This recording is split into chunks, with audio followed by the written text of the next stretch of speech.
जय श्री राम व्यूवर्स। पिछली कथा में आपको बतलाया कि राम जी ही दशरथ और माता कौशल्या के यहाँ पर कि क्यों जन्म उनका हुआ। उनके पूर्व जन्म की कथा मैंने आपको सुनाई। अभी रावण की कथा बतलाते हैं कि वो पूर्व जन्म में कितना अच्छा महाराज था, उनकी प्रजा कितनी सुखी थी, लेकिन उन्हें ऐसा क्या हुआ कि उन्हें राक्षस होने का श्राप मिला। चलिए आइए हम रावण की पिछले जन्म की कथा आपको बतलाते हैं। हे मुनि, वह पवित्र और प्राचीन कथा सुनो जो पार्वती जी से महादेव जी ने कही थी। संसार में प्रसिद्ध एक कई देश है, वहाँ सत्यकेतु नामक राजा रहता था। वह धर्म में दृढ़ नीति की खान, तेजस्वी, प्रतापी, शीलवान, बलवान था। उस राजा के 2 वीर पुत्र हुए जो सब गुणों के भंडारों बड़े ही रणधीर थे। राजगद्दी का अधिकारी बड़ा पुत्र था जिसका नाम प्रताप भानु था। ये जो प्रताप भानु है ना, यही रावण बनेगा। दूसरे पुत्र का नाम अरिमर्दन था। अपनी भुजाओं में अपार बल था और संग्राम में अटल रहता था। भाई भाई में परस्पर मेल, सब दोष और छल से रहित प्रीति थी। राजा ने बड़े पुत्र प्रताप भानु को राज्य दे दिया और आप हरि भगवान जी की आराधना करने के लिए वन को चल दिए। जब प्रताप भानु राजा हुआ तो देश में उनकी दुहाई फिर गई। वेद विधि से वह अपनी प्रजा का भली भांति पालन करने लगा। कहीं लेश मात्र भी पाप नहीं रह गया। राजा का हितकारी, चतुर मंत्री, धर्मरुचि, शुक्राचार्य के समान नीति का ज्ञाता था। मंत्री चतुर, भाई वीर और बलवान, और स्वयं भी महाप्रतापी और रणधीर था।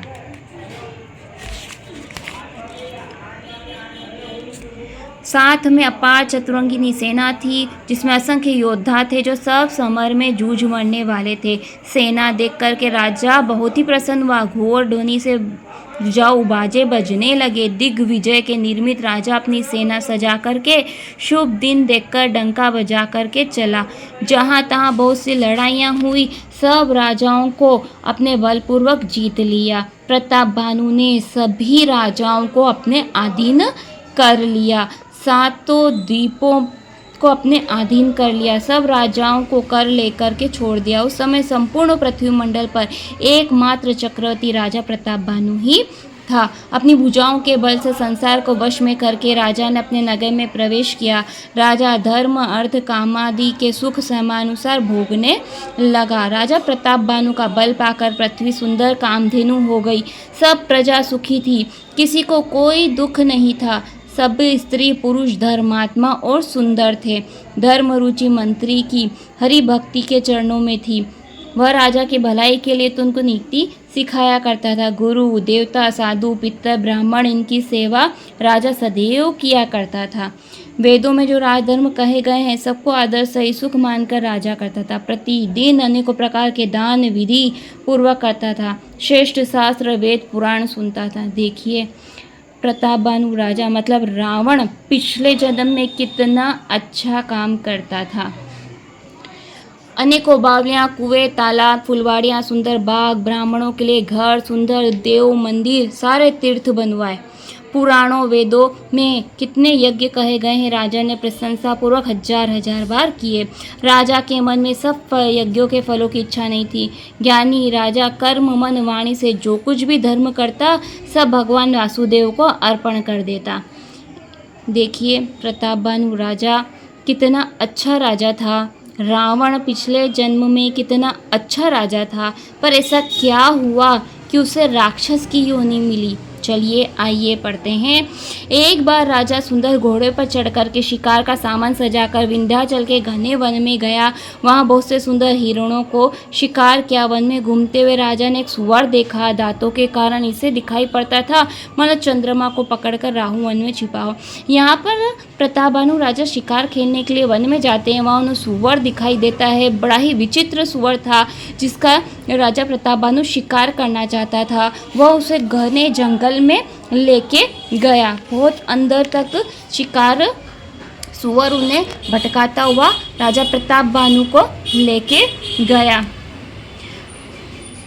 सुअर ने राजा को बड़ा ही धीर देखा, भागकर पर्वत की एक गहरी गुफा में घुस गया।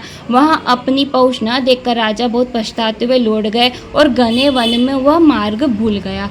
थकावट से उदास राजा घोड़े समेत भूख प्यास से व्याकुल होकर नदी तालाब ढूंढते ढूंढते हुए बिना पानी के अचेत हो गया। वन में भटकते हुए राजा ने एक आश्रम देखा। एक राजा कपट से मुनि का वेश में रहता था। देखिए वहाँ पर आश्रम दिखाई देता है प्रताप बानु को। वहाँ पर एक कपट राजा कपट से मुनि का वेश बनाकर रहता था। प्रताप बानु ने क्या उसका राज्य छीन लिया था और तो वह युद्ध से भाग करके वन में छिप गया था। प्रताप बानु का अच्छा समय जान करके और वह तपस्वी अपना बुरा समय जान करके वह घर नहीं गया, वन में रह करके झोपड़ी बनाकर वहाँ मुनि का वेश बना करके रहने लगा था। उसने प्रताप बानु को पहचान लिया कि वह यही राजा है, परंतु प्रताप बानु ने उसे नहीं पहचाना। प्रताप बानु ने उसने तपस्वी ही जाना। मारे प्यास से राजा ने उसे नहीं पहचाना। सुंदर वेश देखकर महामुनि ही समझा। घोड़े से उतरकर प्रणाम किया। परम चतुर राजा ने अपना नाम नहीं बतलाया। राजा को प्यासा देख करके मुनि ने सरोवर दिखला दिया। तब राजा ने प्रसन्न होकर के घोड़ों सहित स्नान किया और जलपान किया। सारी थकावट दूर हुई, राजा सुखी हो गया। तब मुनि राजा को अपने आश्रम में ले आया। सूर्यास्त का समय जान करके आसन दिया। कोमल वाणी से तपस्वी कहने लगा कि तुम कौन हो? सुंदर युवक होकर के जीवन की परवाह न करके अकेले किस कारण से फिर रहे हो? देखिए यहाँ तपस्वी सब जानता है कि यह राजा प्रताप बानु है, फिर भी कैसे पूछ रहा है। तब प्रताप बानु कहते हैं, अपना नाम छिपा लेते हैं, राजा हूँ मैं ऐसा नहीं बताते। कहते हैं कि प्रताप बानु नाम का एक राजा है, मैं उनका ही मंत्री हूँ। यहाँ तपस्वी बहुत ही अच्छी अच्छी कथाएं कहते हुए राजा प्रताप बानु को अपने वश में कर लेता है। कहते हैं कि हमारा नाम एक तनु है। जब से सृष्टि उत्पन्न हुई है तब से लेकर आज तक हमने दूसरी देह धारण नहीं की है। अनेकों कथाएं कहते हुए प्रताप बानु को अपने वश में करता है। इस प्रकार से राजा उन्हें महामुनि समझकर प्रणाम करते हैं और कहते हैं कि हमने आपसे कुछ गलत कहा है कि हम प्रताप बानु के मंत्री हैं, बल्कि हम खुद ही प्रताप बानु राजा हैं। तब मुनि कहते हैं कि हम सब कुछ जानते हैं। तब राजा प्रताप बानु को बड़ा ही आश्चर्य होता है। अब आगे की कथा यह है। तब मुनि कहते हैं कि हमने तप के जैसे हमने काफ़ी घोर तपस्या की है, तप किया है, हम जो चाहें सो कर सकते हैं। तुम प्रताप बानु राजा हो, हमसे जो चाहते हो वो वर मांग लो। तब प्रताप बानु राजा कहते हैं कि मेरा कृपा निधान मुनि, आपके दर्शन से धर्म अर्थ काम और मोक्ष मेरी मुट्ठी में आ गए हैं। तथापि प्रभु को प्रसन्न देख करके कठिन वर मांगकर क्यों ना शोक रहित हो जाऊं। मेरा बुढ़ापा और मृत्यु के दुख से रहित शरीर हो जावे। संग्राम में मुझे कोई जीत ना सके। सो कल्प पृथ्वी पर मेरा एक छत्र राज्य हो। तपस्वी बोला कि राजन ऐसा ही होगा, पर एक बात कठिन है, उसे भी सुन लो। हे राजन, ब्राह्मण कुल को छोड़ करके काल भी तुम्हारे चरणों में शीश नवावेगा। तपस्या के बल से ब्राह्मण सदैव बलवान होते हैं, उनके कोप से कोई रक्षा नहीं कर सकता। हे राजन, ब्राह्मणों को वश में कर लो तो ब्रह्मा विष्णु महेश भी तुम्हारे अधीन हो जाएंगे। ब्राह्मण वंश से किसी से जबरदस्ती नहीं चलती है, यह मैं भुजा उठा करके सत्य कहता हूँ। हे राजन सुनो, ब्राह्मणों का शाप बिना तुम्हारा काल में भी तुम्हारा नाश नहीं होगा। यहाँ तपस्वी कहता है कि ब्राह्मणों को वश में कर लो, जिससे तुम्हारा नाश कभी नहीं होगा। ब्रह्मा विष्णु महेश भी तुम्हारे वश में हो जाएंगे। मुनि के वचन सुनकर के राजा बड़ा ही प्रसन्न होता है। कहते कि हे नाथ, अब मेरा नाश नहीं होगा। हे कृपा निधान प्रभु, आपकी प्रशंसा से अब समय कल्याण ही होगा। एवं मस्तु कहते हुए कपटी मुनि फिर बोला, वन में हमारा मिलना और अपना वन में रास्ता भूल जाना किसी से भी नहीं कहना। यदि कहोगे तो मेरा दोष नहीं है। राजन, मैं तुमसे इसलिए मना कर रहा हूँ कि प्रसंग के कहने से तुम्हें बड़ी ही हानि होगी। छठे कान में बात पड़ते ही तुम्हारा नाश हो जाएगा। मेरा वचन सत्य जानना। प्रताप बानु सुनो, प्रकट होते ही ब्राह्मणों के शाप से तुम्हारा नाश हो जाएगा और किसी उपाय से भी हरि और शिव जी भी मन में कोप करे तुम्हारा नाश नहीं होगा। राजा ने मुनि के चरण पकड़ लिए, कहा कि हे नाथ, ब्राह्मण और गुरु से कोप से कौन रक्षा कर सकता है? ब्रह्मा जी कोप करे तो गुरु रक्षा कर सकता है, परंतु गुरु से विरोध में कोई रक्षक नहीं है। यदि आपके कहने पर न चलूं तो मेरा नाश हो जावे, इसकी मुझे चिंता नहीं है। परंतु प्रभु, एक ही डर से मेरा मन डर है कि ब्राह्मणों का शाप बड़ा ही भयंकर होता है। कोई उपाय है? ब्राह्मण वश में कैसे हो? कृपा कर कहिए। दीन दयालु, आपको छोड़कर मैं किसे न हितेशु नहीं देख। राजा प्रताप भानु कहता है कि मैं ब्राह्मणों को वश में कैसे करूं, सो आप ही बताइए। तब कपटी मुनि कहता है कि वह उपाय तो मेरे ही हाथों में है, परंतु मैं इस वन को छोड़ करके कभी बाहर शहर में नहीं गया हूँ। पर राजा अनेकों प्रकार से विनती करता है कि कहीं चलिए, आप तो मेरे पिता के समान हैं, मेरे पूज्य हैं, मेरे हित के लिए आप जरूर ऐसा कीजिएगा। तब तपस्वी कहता है, ठीक है, मैं तुम्हारे रसोइया बनूंगा। रसोइयों का जो उसका रूप होता है वह रूप धर करके आऊँगा। तुम जाओ, घर को जाओ और वहाँ 1 साल तक ब्राह्मणों को भोजन कराने का संकल्प ले लो। मैं तुम्हारे यहाँ पर आऊँगा और भोजन बनवाऊँगा, और तुम्हारे भोजन जो भी खाएगा वह तुम्हारा आज्ञाकारी हो जाएगा, और उस भोजन करने वाले के घर भी जो भोजन करेगा वह भी तुम्हारा आज्ञाकारी बन जाएगा। इस प्रकार से थोड़ी ही कष्ट से सब ब्राह्मण वश में हो जाएंगे। ब्राह्मण होम यज्ञ पूजा करेंगे, प्रसंग सारे देवता भी तुम्हारे वश में हो जाएंगे। देखिए महामुनि क्या कहते हैं कि ब्राह्मणों को भोजन कराओ, वह तुम्हारे वश में हो जाएंगे, और उनके घर भी जो भोजन करेगा वह भी तुम्हारे वश में हो जाएंगे, जिससे देवता भी तुम्हारे वश में हो जाएंगे। प्रताप भानु बड़ा ही प्रसन्न होता है कि मैं सबको अपने वश में कर लूँगा। तब राजा अपने घोड़े सो जाते हैं और मुनि उन्हें अपनी माया से महल में पहुँचा देते हैं। वहाँ पर वह सूअर आता है जिसने राजा को वन में मिला था। वह सुवर नहीं था, वह था एक राक्षस जो कपटी मुनि का मित्र था। उनका यह षड्यंत्र था। वह राजा को यहाँ तपस्वी के पास लेके आया और इन्होंने मिलजुल करके उसका विनाश करना चाहा। सुनो राजा, यदि तुम मेरे उपदेश के अनुसार काम करोगे तो अब शत्रु को मैं साध लूँगा। सोच छोड़कर तुम ही सो रहो। विधाता ने बिना औषधि के ही व्याधि को नष्ट कर दिया। इस प्रकार से वह तपस्वी राजा को, प्रताप भानु को घोड़े समेत क्षण भर में ही अपने घर पहुंचा देता है। राजा बड़ा ही चिंतित है कि तपस्वी मुनि कब आएंगे और भोजन बनाएंगे। यहाँ राजा जब अपने नगर में पहुंचता है तब वह ब्राह्मणों को न्योता देता है कि आइए भोजन कीजिए। पुरोहित, जब वह राजा कपटी मुनि आता है तब पुरोहित ने 6 रस 4 प्रकार के भोजन जैसे वेद शास्त्रों में कहे गए बनाए हैं, और उसने मायामयी रसोई तैयार की। इतने व्यंजन बनाए कि उन्हें कौन गिन सकता है।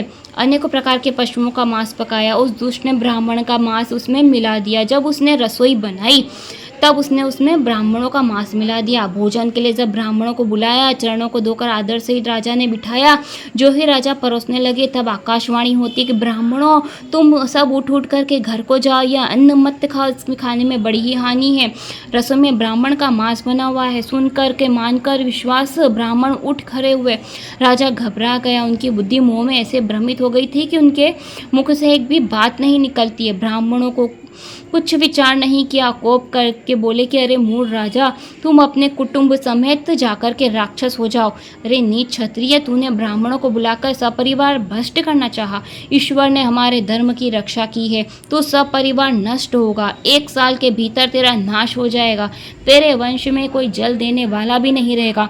शाप सुनकर के राजा डर से अत्यंत व्याकुल हो गया। फिर गंभीर आकाशवाणी होती है कि हे ब्राह्मणों, तुमने विचार कर श्राप नहीं दिया, राजा ने कुछ भी अपराध नहीं किया है।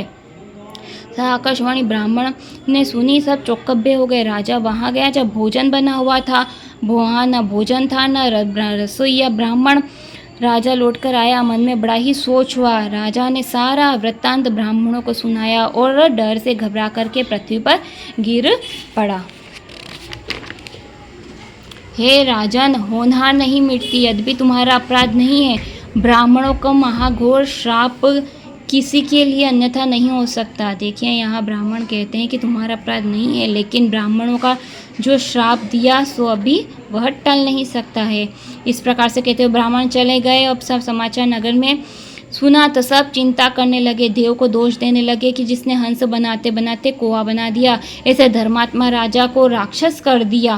पुरोहितों को अपने घर पहुंचा करके असुर से बने कपटी मुनि सब हाल सुनाया। उस कपटी मुनि ने सारे राजाओं को इकट्ठा किया और अनेकों प्रकार से युद्ध किया प्रताप भानु के साथ, और 1 साल के भीतर भीतर ही प्रताप भानु पृथ्वी पर गिरकर मारा गया।